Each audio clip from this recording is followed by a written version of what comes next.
ये देखो बेटा, लास्ट क्लास में we have discuss atomic size और एटॉमिक रेडियस। बिकॉज आप प्रॉपर्टी का ट्रेंड पढ़ रहे हो पीरियोडिक टेबल में, तो उसमें फर्स्ट प्रॉपर्टी थी आपकी एटॉमिक साइज, एटॉमिक रेडियस, और उससे related ionic radius, isoelectronic species, ये सारे हमने लास्ट क्लास में से डिस्कस की थी। आज एक और इंपॉर्टेंट प्रॉपर्टी का ट्रेंड हमें पढ़ना है, आयनाइजेशन इंथैल्पी। देखो आयनाइजेशन इंथैल्पी, इसको आयनाइजेशन पोटेंशियल भी कहा जाता है। इंथैल्पी का मतलब एनर्जी है, तो आयनाइजेशन एनर्जी कहो, आयनाइजेशन इंथैल्पी कहो, या आयनाइजेशन पोटेंशियल, ये सारे सिमिलर वर्ड है। अब हमें देखना कि ये होता क्या है। देखो आपने पढ़ा है कि एटम इलेक्ट्रॉन जब लूज करते हैं तो they are forming the cations, particularly metal atom. Metal atom when loses electron, they converted into a charge species which we called as a cation. तो एटम इलेक्ट्रॉन लूज करते हैं और electron lose करने के बाद केटायन में convert होते हैं। लेकिन देखो किसी भी एटम से इलेक्ट्रॉन का लूज होना स्पॉन्टेनियसली नहीं होता है कि ऐसे ही एटम ने इलेक्ट्रॉन लूज कर दिया, क्योंकि किसी भी एटम में इलेक्ट्रॉन जो होता है वो न्यूक्लियस के साथ बाउंडेड स्टेट में होता है। वो एक सर्टेन अमाउंट ऑफ एनर्जी से बाइंडेड होता है, जिसको हम लोग बाइंडिंग एनर्जी भी कहते हैं। तो अगर आप इस इलेक्ट्रॉन को रिमूव करना चाहते हो, जैसा कि आपने फोटो इलेक्ट्रिक इफेक्ट में देखा था कि every electron of the atom is bounded with the nucleus, ठीक है, when we have to remove this we have to supply the energy. तो सेम यहाँ पर भी वही कॉन्सेप्ट है कि अगर आप एटम के किसी भी एटम के आउटर मोस्ट शेल से अगर इलेक्ट्रॉन को रिमूव करना चाहते हो, तो then you have to supply the energy. It means कि atom will absorb energy, और उस absorb energy से वो इलेक्ट्रॉन के बाइंडिंग को ब्रेक करेगा ताकि ये यहाँ से रिमूव हो सके। तो उसके लिए जो मिनिमम एनर्जी रिक्वायर्ड होती है that is called ionization enthalpy. So ionization enthalpy आपकी डिफाइंड होती है कि the minimum amount of energy, minimum amount of energy required to remove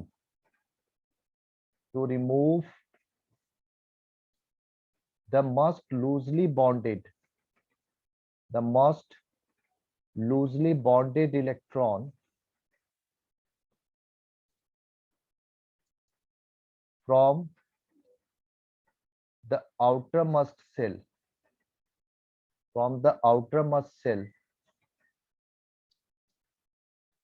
of a neutral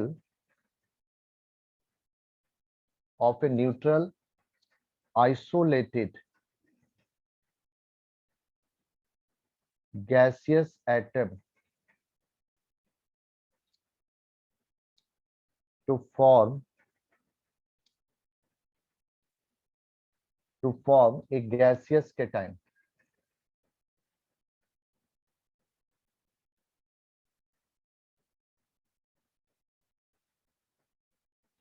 Is called ionization energy, that is I dot E of the atom. ये बेटा definition है, ध्यान से इस डेफिनेशन को पढ़ो। The minimum amount of energy required to remove the most loosely bounded electron from the outer most shell of a, यहां पर वर्डिंग पर ध्यान दो, neutral isolated gaseous atom, because we believe कि loss of electron always occur from the gaseous state, not from the solid और liquid state. और ये neutral word क्यों दिया है? क्योंकि atom as a whole neutral होता है। क्यों न्यूट्रल होता है? क्योंकि जितने इलेक्ट्रॉन उतने ही प्रोटॉन है। आइसोलेटेड वर्ड दिया है, आइसोलेटेड गैसियस एटम, बिकॉज यहां पर हम एटम के आउटर मोस्ट शेल से इलेक्ट्रॉन के रिमूवल का जो प्रोसेस है that is always measuring in gaseous state, because gaseous state में ही आइसोलेटेड एटम पॉसिबल है।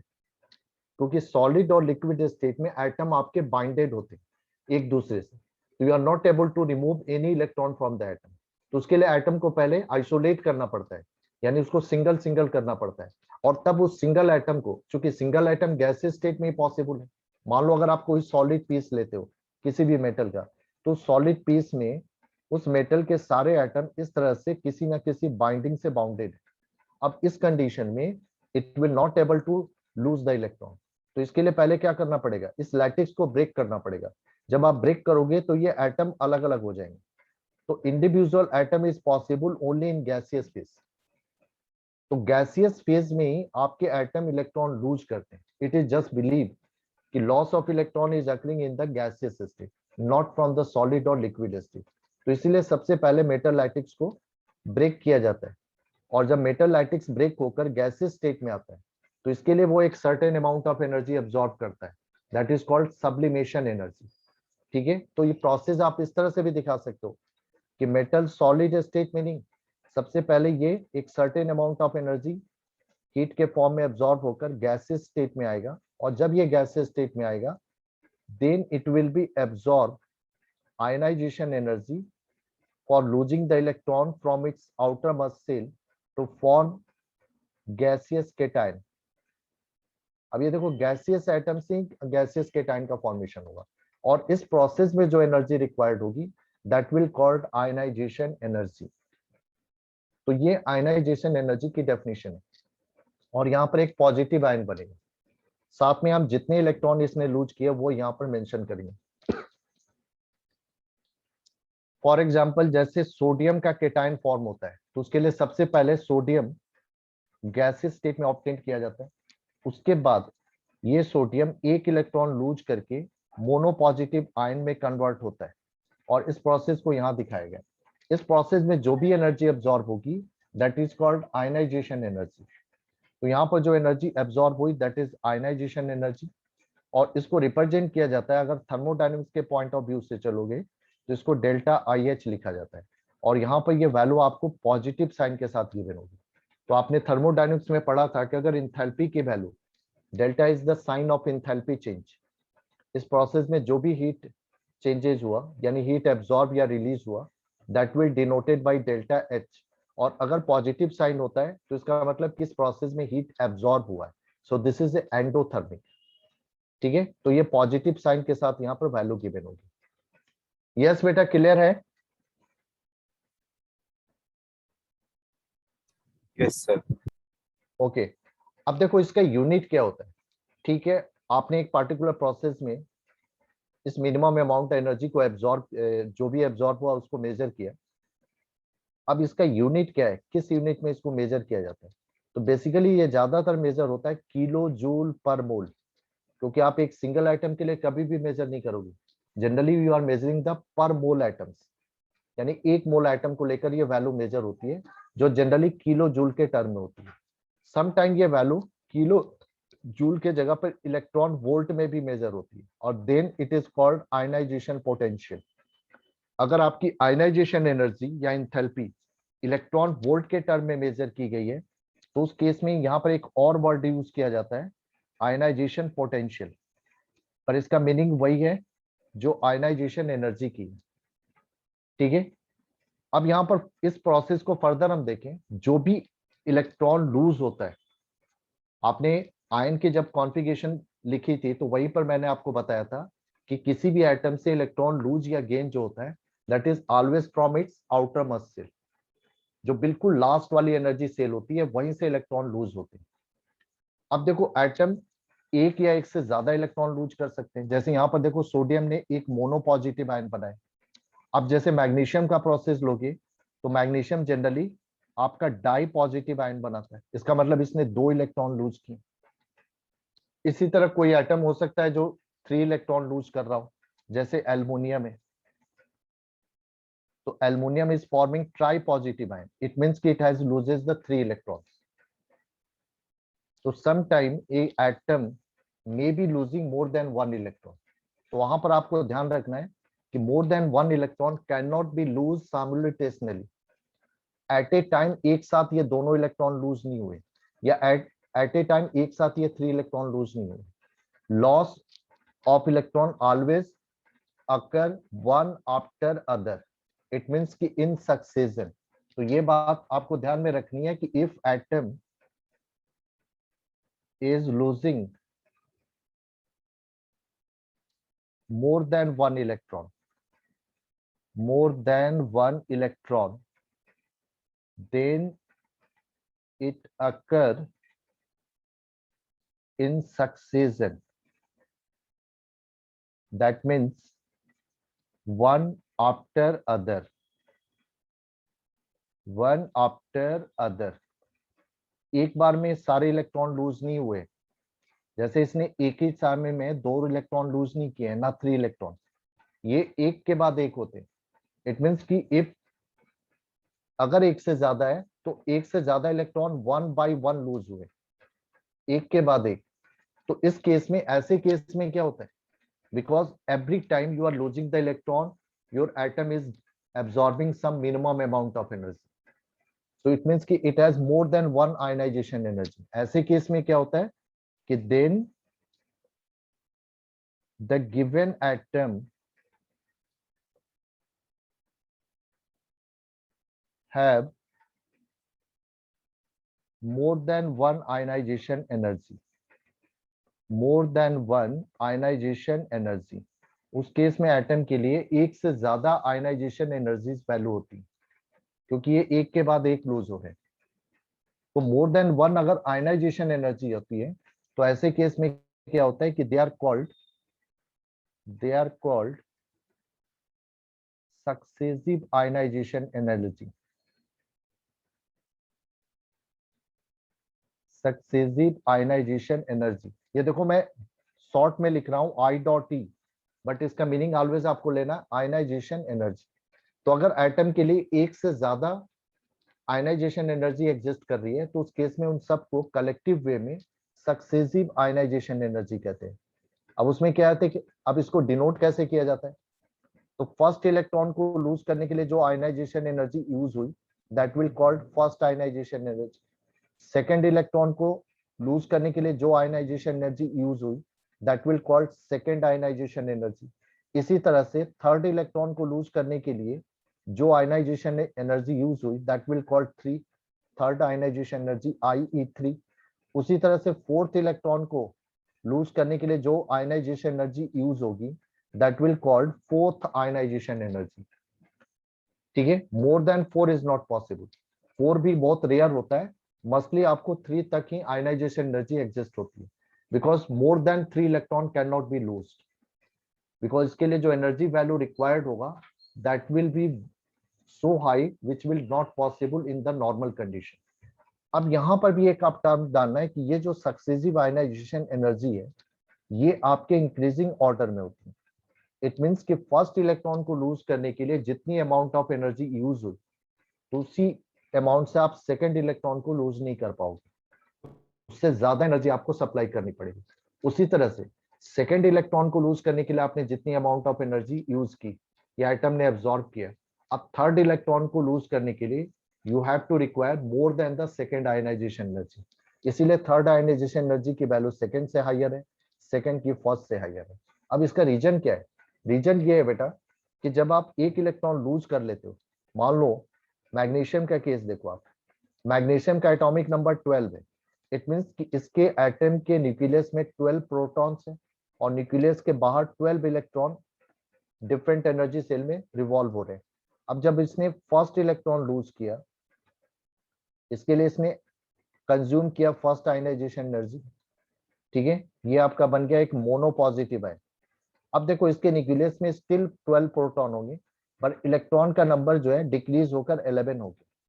अब देखो जब इलेक्ट्रॉन का नंबर इन सक्सेशन में डिक्रीज होगा, तो रिमेनिंग इलेक्ट्रॉन पर, जैसे पहले 12 इलेक्ट्रॉन पर 12 प्रोटॉन का पॉजिटिव चार्ज का अट्रैक्शन था, अब ये 12 के जगह पर 11 रहा, बट प्रोटॉन आपका स्टिल आपका 12 रहा। तो इट मीन्स की न्यूक्लियर अट्रैक्शन रिमेनिंग इलेक्ट्रॉन पर इंक्रीज हो जाता है। एक इलेक्ट्रॉन लूज करने के बाद अब रिमेनिंग इलेक्ट्रॉन जो होंगे, उनके ऊपर आयनाइजेशन, उनके ऊपर जो न्यूक्लियर अट्रैक्शन है वो आपका इंक्रीज हो जाएगा। तो इससे क्या होगा कि उसको रिमूव करने के लिए अब आपको पहले से ज्यादा एनर्जी देनी पड़ेगी। यस बेटा, क्लियर है ये पॉइंट?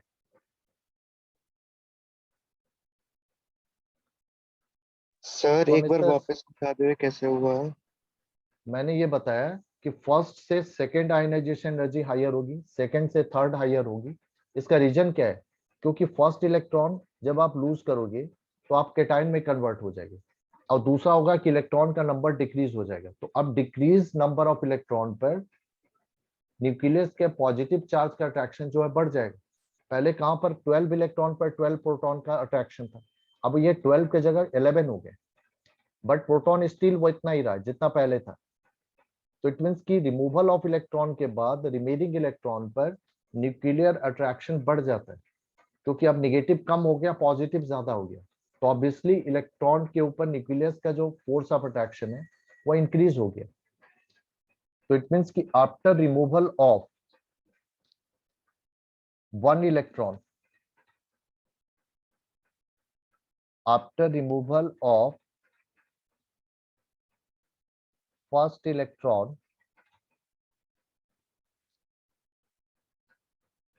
the nuclear charge या nuclear force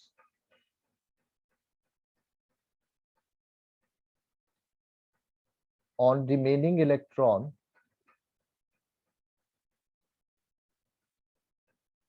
increases. That means they are attracted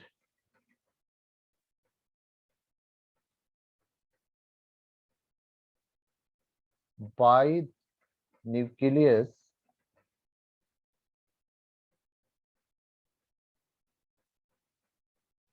with greater force than before. So removal of second electron require more energy than that of first electron, and so on. This is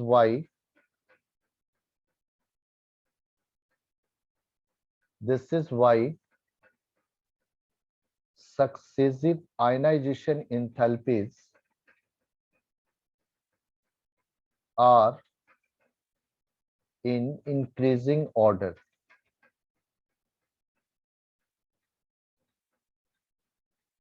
That means first ionization enthalpy से second ionization enthalpy की value greater होगी, और उसी तरह second से third की value greater होगी, and so on. Yes बेटा, अब मुझे बताओ कि ये पॉइंट आपको क्लियर हुआ या नहीं हुआ। ध्यान से सोच लो और मुझे समझ के बताओ। फर्स्ट इलेक्ट्रॉन देखो, फर्स्ट जब न्यूट्रल आइटम ले रहे हो तो न्यूट्रल आइटम के केस में आपके इक्वल नंबर ऑफ प्रोटॉन और इलेक्ट्रॉन। अब मान लो फर्स्ट इलेक्ट्रॉन जब आप रिमूव कर देते हो, आपका एटम केटायन में कन्वर्ट हो जाता है।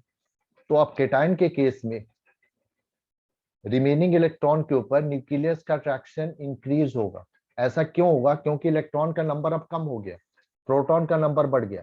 तो now remaining electron will be more strongly attracted towards the nucleus as compare to before. पहले से वो ज्यादा अट्रैक्टेड होंगे।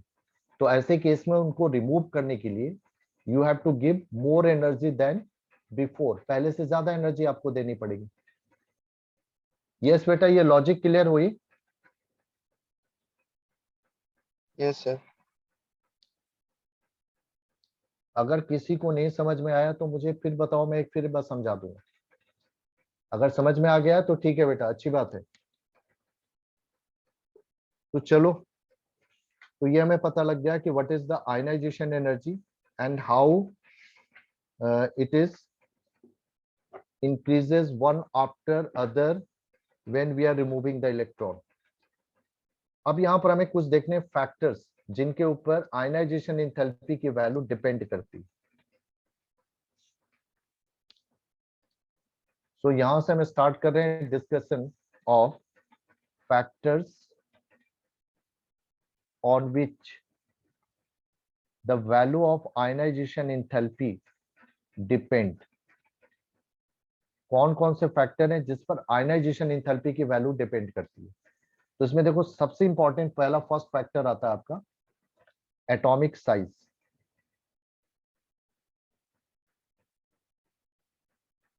एटॉमिक साइज से आयनाइजेशन एंथैल्पी की वैल्यू कैसे डिपेंडेंट है?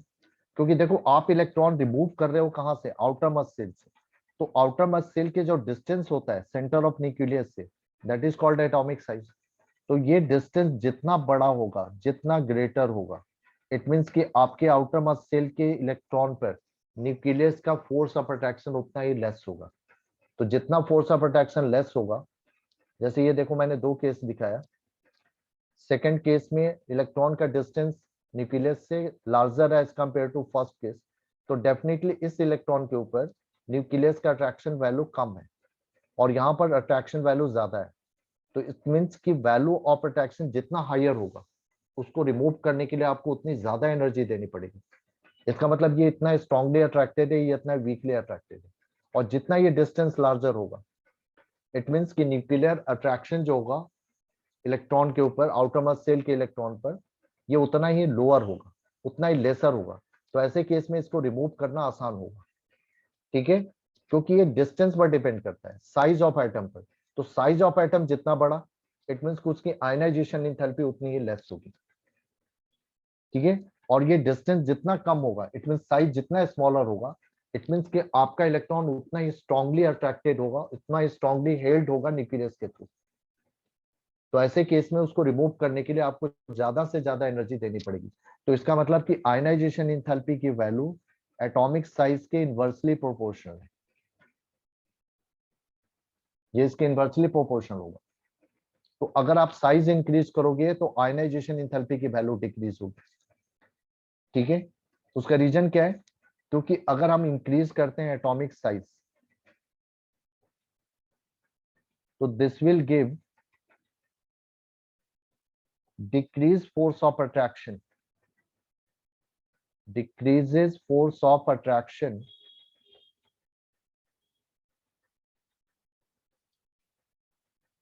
between nucleus and electron,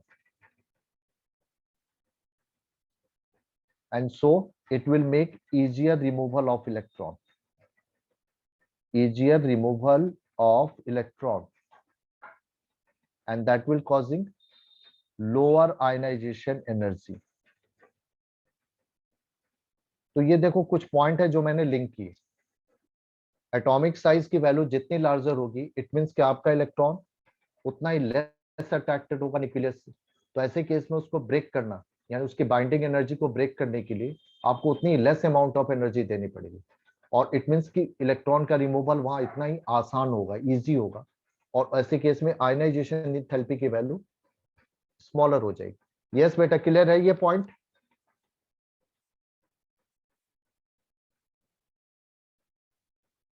clear है ये Yes, पॉइंट sir. सबको?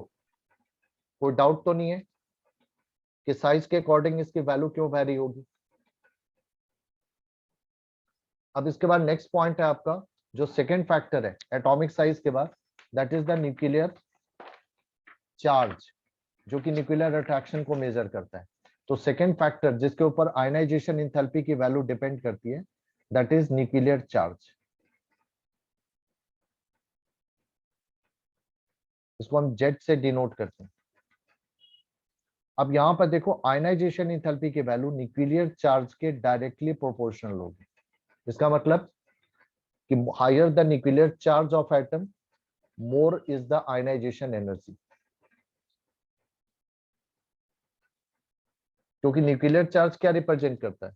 The force of attraction by which your electron bounded with the nucleus. तो ये बाउंडिंग जितनी स्ट्रॉन्गर होगी, इट मींस कि उसको रिमूव करना उतना ही डिफिकल्ट होगा, या उसको रिमूव करने के लिए उतनी हायर अमाउंट ऑफ एनर्जी आपको सप्लाई करनी पड़ेगी। तो इसलिए आयनाइजेशन एंथैल्पी की वैल्यू न्यूक्लियर चार्ज के डायरेक्टली प्रोपोर्शनल होती है। सो अगर हम आयनाइजेशन न्यूक्लियर चार्ज की वैल्यू को इंक्रीज करते हैं, it means if you are increases nuclear charge of atom, nuclear charge of atom, so it will be increases force of attraction, force of attraction between nucleus and electron, and in this case it require more energy required to remove electron, or it means higher is the value of ionization enthalpy. इसको एक example के through हम समझे, ज्यादा आसान होगा। अब आप देखो, एक सोडियम का एग्जांपल लो, एक मैग्नीशियम का, दोनों में फर्स्ट इलेक्ट्रॉन रिमूव करना है, ठीक है। ध्यान से देखो, इस केस में क्या है, दोनों का साइज ऑलमोस्ट सेम है, लेकिन दोनों के न्यूक्लियर चार्ज में डिफरेंस है। न्यूक्लियर चार्ज क्या होता है, नंबर ऑफ प्रोटॉन। सोडियम का एटॉमिक नंबर क्या है, 11, यानी इसका न्यूक्लियर चार्ज 11 प्रोटॉन का है, और इसका एटॉमिक नंबर 12 है, यानी 12 प्रोटॉन का है। तो जब आप फर्स्ट इलेक्ट्रॉन रिमूव करने जाओगे, ठीक है, ऑब्वियसली सोडियम से मैग्नीशियम का न्यूक्लियर चार्ज हायर है, तो इसके इलेक्ट्रॉन पर अट्रैक्शन वैल्यू न्यूक्लियस की हायर है। तो इसलिए इसके आउटर मोस्ट शेल से फर्स्ट इलेक्ट्रॉन को रिमूव करने के लिए you require more energy as compare to sodium. And why? Because the nuclear charge of magnesium is higher than sodium. तो इसलिए इसकी आयनाइजेशन एंथैल्पी वैल्यू जो होगी हायर होगी, और इसकी आयनाइजेशन एंथैल्पी मैग्नीशियम के कंपैरिजन में लोअर होगी, क्योंकि यहाँ पर साइज का कोई डिफरेंस नहीं है। ध्यान से देखो, सोडियम की कॉन्फ़िगरेशन क्या लिखते हो, 1s2 2s2 2p6 3s1, और इसका 1s2 2s2 2p6 3s2, दोनों में third shell outer most shell है, तो साइज ऑलमोस्ट दोनों के सेम है। तो अगर हम फर्स्ट इलेक्ट्रॉन रिमूव कर रहे हैं तो दोनों में 3s सब सेल से आप रिमूव कर रहे हो, तो साइज अगर सेम है तो आयनाइजेशन एंथैल्पी की वैल्यू कंपेयर किससे होती है, न्यूक्लियर चार्ज से। तो न्यूक्लियर चार्ज मैग्नीशियम का हायर है सोडियम से, तो इसलिए इसकी फर्स्ट आयनाइजेशन एंथैल्पी सोडियम से हायर होगी। यस बेटा, क्लियर है सबको?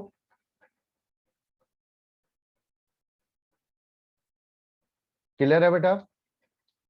पर एक बार से रिपीट कर दीजिए।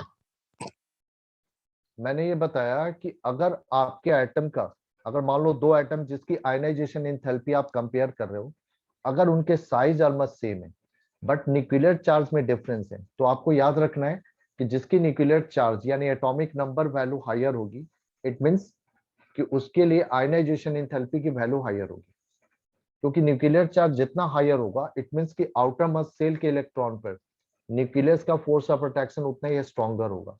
तो ऐसे केस में उसको रिमूव करने के लिए आपको ज्यादा से ज्यादा अमाउंट ऑफ एनर्जी सप्लाई करनी पड़ेगी। तो आयनाइजेशन एंथैल्पी न्यूक्लियर चार्ज के डायरेक्टली प्रोपोर्शनल होता है। अब क्लियर है बेटा? Yes sir. आर्यन बेटा, एक बार ब्रेक कर दो रिकॉर्डिंग, क्योंकि टाइम हो